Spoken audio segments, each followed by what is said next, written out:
Hello my dear student, स्वागत है आपका एक और नए वीडियो में। तो आज की इस वीडियो में बात करेंगे हिंदी कक्षा 10 के महत्वपूर्ण प्रश्नों की कि आप अंत समय में कौन कौन से प्रश्न को अच्छी तरीके से तैयार कर लें ताकि आपका 70 में 70 100% आ जाए। आज की इस वीडियो में मैंने उन्हीं प्रश्नों को लिया है जो आपके एग्जाम की दृष्टि से काफ़ी ज़्यादा महत्वपूर्ण है। यदि आप इस समय इन प्रश्नों को अच्छे तरीके से देख लेते हैं, रिवीजन कर लेते हैं और तैयार कर लेते हैं तो आपका बहुत अच्छा स्कोर जाएगा हिंदी में। बस आप इन प्रश्नों को अच्छे तरीके से तैयार कर लीजिए। सभी महत्वपूर्ण प्रश्न इसी वीडियो में आपको मिलेंगे। बस आप यह वीडियो अंत तक जरूर से जरूर देखिए। जो आपका 70 में 70 लाने का जो सपना है वो आराम से पूरा होगा हिंदी में और बहुत अच्छा आप नंबर इसमें पाएंगे। बस आप इस वीडियो को लास्ट तक जरूर देख लीजिए, क्योंकि जो हमारा बचा हुआ समय है उसमें हार्ड वर्क से ज़्यादा जरूरी है स्मार्ट वर्क। क्योंकि हार्ड वर्क इस समय आप मत करिए, हार्ड वर्क के साथ साथ स्मार्ट वर्क भी आप करिए ताकि आपका अच्छा नंबर दूसरे स्टूडेंट की अपेक्षा अच्छा नंबर आपका आ सके। तो आपको ये भी ध्यान में रखना है कि आपको हार्ड वर्क भी करना है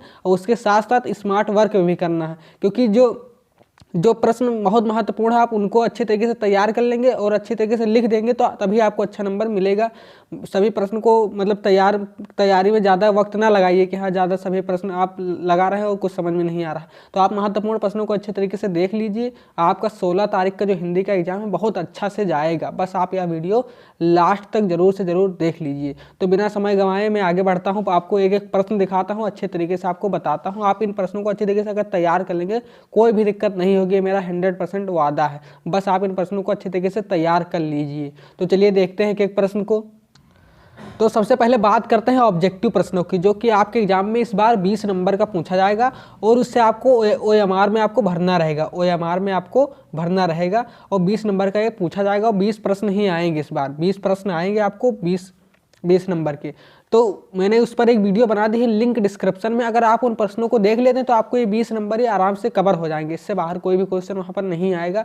बस आप उस वीडियो को जाकर लिंक में डिस्क्रिप्शन में जाकर आप उसे देख लीजिए। फिर उसके बाद बात करते हैं लिखित में, मतलब कि वो ऑब्जेक्टिव था और यहाँ पर सब्जेक्टिव 50 नंबर का आपको लिखना पड़ेगा। तो लिखित में जो सबसे पहला हमारा जो प्रश्न पूछेगा वो गद्यांश से पूछेगा।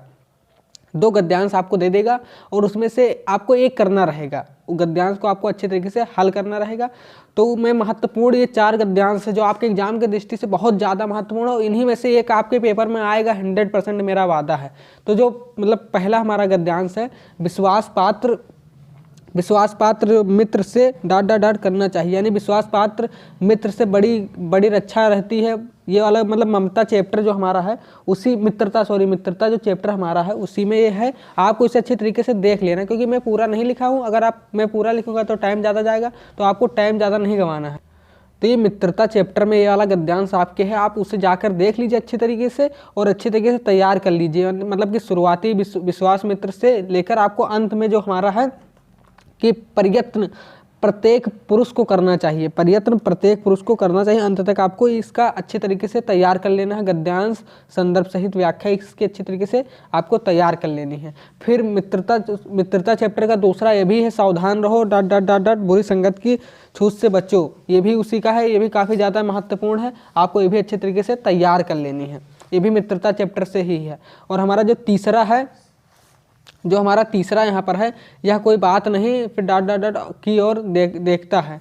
यह भी बहुत इंपॉर्टेंट है। यह भी मित्रता चैप्टर से है कि यह कोई बात नहीं कि एक ही स्वभाव और रुचि के लोगों में ही मित्रता हो। फिर आगे तक नीति विशारद अकबर मन बहलाने के लिए बीरबल की ओर देखता है। ये भी बहुत ज़्यादा महत्वपूर्ण है। तो ये 3 मित्रता चैप्टर से बहुत ज़्यादा महत्वपूर्ण है। यदि आप इन तीनों को अच्छे तरीके से तैयार कर लेते हैं तो कोई दिक्कत नहीं होगी। फिर चौथा ये भी बहुत ज़्यादा इंपॉर्टेंट है, ये भारतीय संस्कृति से है, जो डॉक्टर राजेंद्र प्रसाद द्वारा रचित है। तो ये भी बहुत ज़्यादा इंपॉर्टेंट है।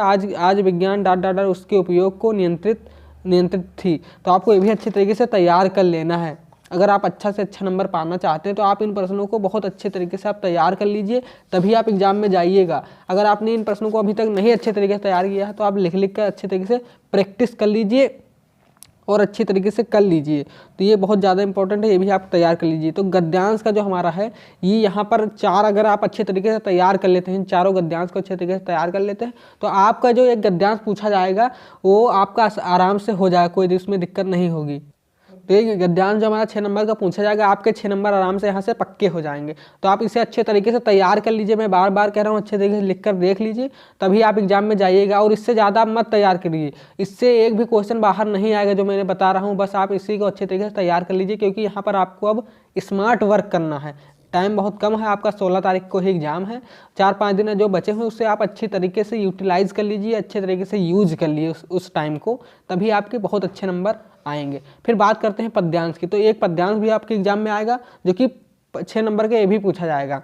तो ये जो पद्यांश है, ये सूरदास के पद से 4 पद्यांश आप तैयार कर लीजिए। जो सूरदास जी का चैप्टर है सूरदास के पद, बस आप उसी को अच्छे तरीके से, चारों को अच्छे तरीके से तैयार कर लीजिए। आपका एक आराम से फंस जाएगा, इसी से एक फंस जाएगा, एक अलग चैप्टर से रहेगा और एक ये रहेगा।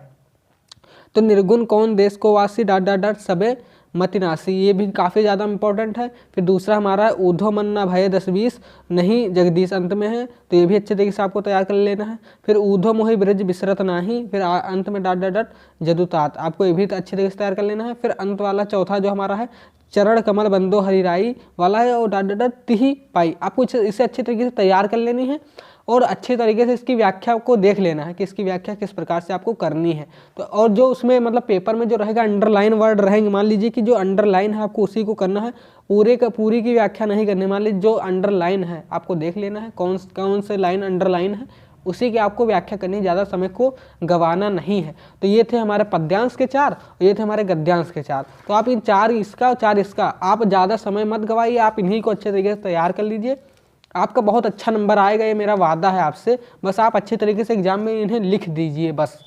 तो बढ़ते हैं अगले प्रश्न की ओर। एक गद्यांश पद्यांश हो गया, 6-6 12 नंबर का हमारा हो गया। फिर बढ़ते हैं संस्कृत गद्यांश का।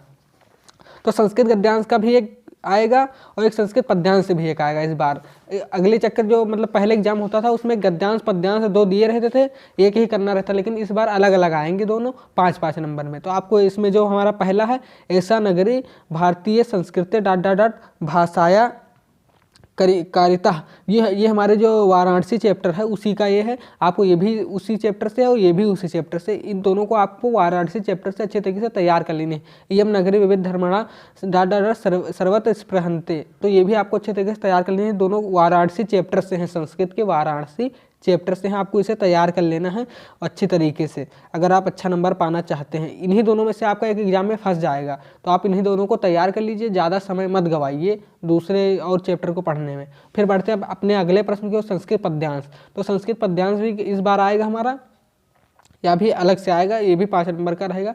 तो इसमें आपको क्या करना है, एक जो हमारा सर्वे भवन्तु सुखिनः डॉट डॉट डॉट दुख भाग भवेत, जो हमारा एक ये है जो कि मतलब भारतीय संस्कृति से है, भारतीय सॉरी ये हमारा जीवन सूत्राणी से है, और ऊपर वाला हमारा भारतीय संस्कृति सर्वे भवन्तु सुखिनः डॉट डॉट डॉट दुख भाग भवेत, ये इसे आपको अच्छे तरीके से तैयार कर लेना है। फिर जो हमारा दूसरा है मान हित्वा, फिर डॉट डॉट डॉट सुखी भवेत, ये भी आपको अच्छे तरीके से तैयार कर लेना है। फिर माता गुरुतरा डॉट डॉट डॉट बहुतरी तृणात्, तो जो हमारा ये है, ये सर्वे भवन्तु सुखिनः, ये हमारा भारतीय संस्कृति से है, और ये दोनों जीवन सूत्राणी से हैं। जीवन सूत्राणी जो हमारा चैप्टर है उससे हैं, आपको इन्हें दोनों को अच्छे तरीके से तैयार कर लेना है। और एक ऊपर वाले ने, इन तीनों को आपको अच्छे तरीके से तैयार करके ही जाना है एग्जाम में अपने। और ये जो हमारा है भारतीय संस्कृति से है, आपको इसे भी अच्छी तरीके से तैयार कर लेना है। तो इन तीनों को अगर आप अच्छे तरीके से तैयार कर लें तो एक आपका एग्जाम में फंस जाएगा। एक ये तीनों को अच्छे तरीके से तैयार कर लीजिए, संस्कृत में इसे इन दोनों को अच्छे तरीके से आप तैयार कर लीजिए। अगर आप अच्छे तरीके से तैयार कर लेते हैं तो आपको कोई भी दिक्कत नहीं होगी संस्कृत के गद्यांश और पद्यांश को हल करने में। बस आप अच्छे तरीके से इसे तैयार कर ही एग्जाम में जाइएगा। और मैं बार बार कह रहा हूँ कि आप ज़्यादा कुछ और मत पढ़िए, बस आप इसी को अच्छे तरीके से पढ़ लीजिए, आपका अच्छे से अच्छा नंबर आएगा एग्जाम में, ये मेरा 100% वादा है। फिर बढ़ते अगले प्रश्न की ओर। फिर जो हमारा अगला प्रश्न पूछेगा वो खंडकाव्य से पूछेगा। जो हमारा खंडकाव्य हो वो जिलेवार होता है, प्रत्येक जिले का अलग अलग होता है। तो आप अपने जिले के हिसाब से देख लीजिएगा कि आपके डिस्ट्रिक्ट में कौन सा पूछा जाता है, और उसी के नायक का आप चरित्र चित्रण अच्छे तरीके से तैयार कर लीजिए। बस आप नायक का जो चरित्र चित्रण है आप उसी को अच्छे तरीके से तैयार कर लीजिए। आपको और कुछ कोई भी सर्ग को अच्छे तरीके से नहीं तैयार करना है, बस आप नायक का चरित्र चित्रण तैयार कर लीजिए, आपका आराम से हो जाएगा वो क्वेश्चन। तो आप अपने जिले के हिसाब से उसे देख लेंगे। फिर हम बढ़ते हैं अगले प्रश्न के। जो हमारा अगला प्रश्न पूछेगा वो जीवन परिचय पूछेगा। लेखक का पूछेगा एक और एक कवि का पूछेगा, 3 दिए रहेंगे, आपको एक करना रहेगा। तो लेखक में आप 2 तैयार कर लीजिए, रामचंद्र शुक्ल और जयशंकर प्रसाद को, इन दोनों को आप अच्छे तरीके से तैयार कर लीजिए, आपका एक हो जाएगा। और कवि में इन तीनों में से आप जिसे 2 चाहें उन दोनों को अच्छे तरीके से तैयार कर लीजिए, चाहे सूरदास तुलसीदास को तैयार कर लीजिए, सूरदास को तो आप जरूर से जरूर तैयार कर लीजिएगा, सूरदास या महादेवी वर्मा को तैयार कर लीजिएगा, चाहे इन तीनों में से सूरदास को तो तैयार करना है, इन दोनों में से कोई एक को आपको देख लेना है, 2 ऊपर के और 2 नीचे के आपको तैयार कर लेना अच्छे तरीके से। फिर बढ़ते हैं, एक कंठस्थ श्लोक पूछेगा, आपका एक कंठस्थ श्लोक पूछेगा जो उस प्रश्न पत्र में ना आया हो, जो हमारा पद्यांश वाला सेक्शन था उसमें मतलब आता है उसकी व्याख्या करने के लिए, तो जो मतलब पेपर में ना है आपको उसी दूसरा श्लोक लिखना है, पेपर में जो आया है उसे नहीं लिखना। तो इसमें आपको ये वाला पूछा नहीं जाता है, इसलिए आपको इसी को अच्छे तरीके से तैयार कर लेना है। ये एक बार भी अभी तक पेपर में नहीं आया है। बंधन मरण वापी जयो वापी पराजया उभयत्र समो वीरा वीर भाव ही वीरता। तो आपको इसे तैयार कर लेना है। यदि अगर आप इसे तैयार कर लेते हैं और एक तैयार कर लेते हैं तो आपको 2 नंबर का ये पूछा जाएगा, 2 नंबर आपके आराम से पक्के हो जाएंगे। तो आप इसे अच्छे तरीके से तैयार कर लीजिएगा बस। फिर बढ़ते अगले प्रश्न की। जो हमारा अगला प्रश्न पूछता है वो संस्कृत प्रश्न पूछता है 4 नंबर का। 5 क्वेश्चन आपको दिए रहेंगे, उसमें से आपको 2 करना रहेगा, 4 नंबर के आपके मिलेंगे, 4 नंबर रहेंगे, 2 + 2 यानी कि 2 क्वेश्चन रहेंगे, 4 नंबर का 2 नंबर का, आपको ध्यान में रखना। तो 5 क्वेश्चन ये बहुत महत्वपूर्ण प्रश्न है, बस आप इन्हीं को अच्छे तरीके से तैयार कर लीजिए, आपका 4 नंबर हो जाएगा, कोई दिक्कत नहीं होगी।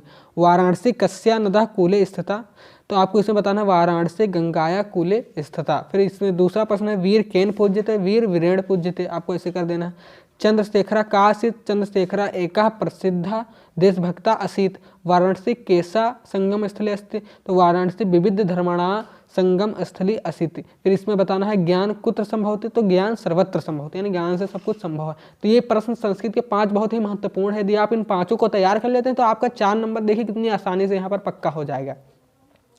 आपको अच्छी तरीके से इसे तैयार कर लेना है। फिर बढ़ते हैं अपने अंत वाले से मतलब कि आखिरी प्रश्न की ओर, लास्ट प्रश्न की निबंध, जो कि हमारा 9 नंबर में इस बार पूछा जाएगा। तो ये इसमें आपको 2 निबंध अच्छे तरीके से तैयार कर लेना है, एक पर्यावरण प्रदूषण पर और एक जनसंख्या पर। आप इन्हीं दोनों को अच्छे तरीके से तैयार कर लीजिए, आपका निबंध अच्छे तरीके से हो जाएगा, इससे बाहर एक भी निबंध नहीं आएगा। ये दोनों निबंध आपको एग्जाम में मिलेंगे, तो आप इसे अच्छे तरीके से तैयार कर लीजिए। तो ये बहुत ही महत्वपूर्ण प्रश्न थे, आपके एग्जाम में बहुत, आपकी जो तैयारी चली उसमें बहुत हेल्प करेंगे अगर आप इन प्रश्नों को अच्छे तरीके से तैयार कर लेते हैं। कोई भी दिक्कत नहीं होगी, मेरा 100% वादा है, इससे बाहर एक भी प्रश्न नहीं आएगा। बस आप इसे अच्छे तरीके से तैयार कर लीजिए, क्योंकि जो बचा हुआ समय है उससे आपको स्मार्ट वर्क में कन्वर्ट करना है। ज़्यादा हार्ड वर्क के साथ साथ स्मार्ट वर्क भी उससे करना है, कि आपको मेन पॉइंट को अच्छे तरीके से देखना है कि कौन कौन से पॉइंट को आप अच्छे तरीके से तैयार कर सकें, आपको इसे ध्यान में रखना है। तो ये बहुत ही महत्वपूर्ण प्रश्न, अगर आप इन प्रश्नों को अच्छे तरीके से तैयार कर लेंगे तो मेरा वादा है कि आप बहुत अच्छा नंबर एग्जाम में पाएंगे। बस आप अच्छे तरीके से लेखन शैली आपकी अच्छी हो और अच्छे तरीके से आप क्वेश्चन का आंसर लिख रहे हैं बस, और सभी क्वेश्चन को आपको करके आना है, एक भी क्वेश्चन छोड़ना नहीं है, चाहे आता हो या ना आता हो।